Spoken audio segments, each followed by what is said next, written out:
రాష్ట్రంలోని private engineering కాలేజీలకు హైకోర్టులో చుక్కెదురైంది. ఫీజులు పెంచుకునేందుకు అనుమతి ఇవ్వాలని ఆయా కాలేజీలు దాఖలు చేసిన పిటిషన్ని న్యాయస్థానం కొట్టివేసింది. పిటిషన్లను తిరస్కరిస్తూ మధ్యంతర ఉత్తర్వులు జారీ చేసింది. ఫీజుల పెంపుపై నియంత్రణ కమిటీ 6 వారాల్లోగా నిర్ణయం తీసుకుని ప్రభుత్వానికి ప్రతిపాదన పంపాలని కోర్టు ఆదేశించింది. ప్రభుత్వం తీసుకునే నిర్ణయంపై ఫీజుల పెంపు ఉంటుందని క్లారిటీ ఇచ్చింది. రాష్ట్రంలోని ప్రైవేట్ ఇంజనీరింగ్ కాలేజీలకు హైకోర్టులో చుక్కెదురైంది. ఫీజులు పెంచుకునేందుకు అనుమతి ఇవ్వాలని ఆయా కాలేజీలు దాఖలు చేసిన పిటిషన్ని న్యాయస్థానం కొట్టివేసింది. పిటిషన్లను తిరస్కరిస్తూ మధ్యంతర ఉత్తర్వులు జారీ చేసింది. ఫీజుల పెంపుపై నియంత్రణ కమిటీ 6 వారాల్లోగా నిర్ణయం తీసుకుని ప్రభుత్వానికి ప్రతిపాదన పంపాలని కోర్టు ఆదేశించింది. ప్రభుత్వం తీసుకునే నిర్ణయంపై ఫీజుల పెంపు ఉంటుందని క్లారిటీ ఇచ్చింది. రైట్, దీనికి సంబంధించి మరిన్ని డీటెయిల్స్ ధనరాజ్ అందిస్తారు. ధనరాజ్, ఇంజనీరింగ్ కాలేజీలో ఫీజులపై హైకోర్టు ఆదేశాలు ఏంటి?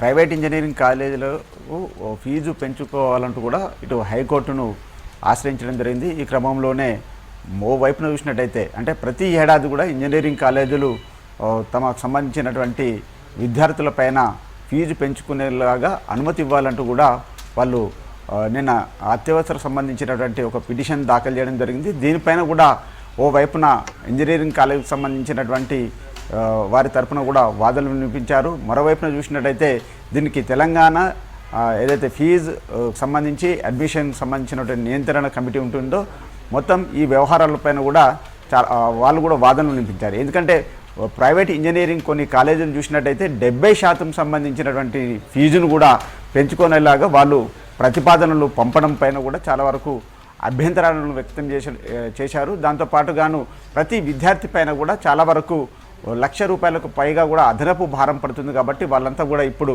ఫీజులు చెల్లించుకోలేనటువంటి స్తోమతంలో ఉన్నారు. కాబట్టి ఈ ఫీజులకు సంబంధించిన వ్యవహారంలో కొంతవరకు దీన్ని కమిటీ పూర్తిగా పరిశీలిస్తుందంటూ కూడా ఇటు తెలంగాణకు సంబంధించినటువంటి ఫీజుల కమిటీకి సంబంధించి కూడా వాళ్ళు వాదనలు వినిపించారు. అయితే ఈ వాదనలు విన్నటువంటి జస్టిస్ లక్ష్మణ్ బెంచ్ కూడా చాలా వరకు అంటే ప్రతిసారి కూడా ఏదైతే అకాడమిక్ ప్రారంభమయ్యేటువంటి దశల నుంచి కూడా ఫీజులకు సంబంధించిన వ్యవహారంలో ఒక కొలిక్కి రాకపోవడము, ప్రతిసారి కూడా ఇంజనీరింగ్ కాలేజీలు అనేటివి తమ ఫీజులను పెంచుకునేలాగా కూడా ఎప్పుడు హైకోర్టును ఆశ్రయిస్తున్నారు. ఈ క్రమంలోనే చాలా వరకు లంచ్ మోషన్ సంబంధించినటువంటి పిటిషన్ కూడా దాఖలు చేయడం పైన కూడా ఇంజనీరింగ్ కాలేజీల తీరుపైన కూడా అసహనాన్ని వ్యక్తం చేసింది.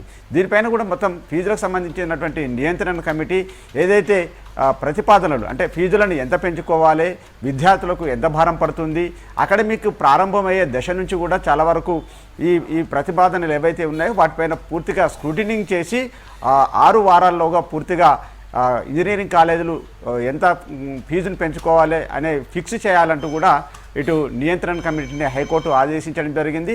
6 వారాల్లోగా కూడా మొత్తం ఈ ప్రతిపాదనలకు సంబంధించిన వ్యవహారం పైన పూర్తిగా స్క్రూటినింగ్ చేసి ఆ తర్వాత ప్రభుత్వానికి ప్రతిపాదనలు పంపినట్టయితే ఇక తుది నిర్ణయం సంబంధించి ప్రభుత్వమే దానికి అంటే ఎంత ఫీజు పెంచుకోవాలి ఇంజనీరింగ్ కాలేజీలకు అనేది కూడా మొత్తం ప్రభుత్వ నిర్ణయమే తుది నిర్ణయంగా ఉంటుంది. కాబట్టి అని కూడా ఇటు హైకోర్టు ఆదేశించడం జరిగింది. ఈ క్రమంలో మొత్తం మీద టీఏఎఫ్ఆర్సీకి సంబంధించినటువంటి ఫీజుల నియంత్రణకు సంబంధించినటువంటి కమిటీ మొత్తం 6 వారాల్లోగా ప్రైవేట్ కాలేజీలు ఫీజుల పెంపుదలపైన కూడా మొత్తం స్క్రూటినింగ్ చేసి ఆ తర్వాత అధ్యయనం చేసి కూడా ఇటు ప్రభుత్వానికి ప్రతిపాదనలు పంపినట్టయితే ప్రభుత్వ నిర్ణయం మేరకు మాత్రమే ఫీజుల పెంపుదల ఉంటుందని ఇటు హైకోర్టు ఆదేశాలు ఇవ్వడం జరిగింది. Okay, thank you Dhanraj.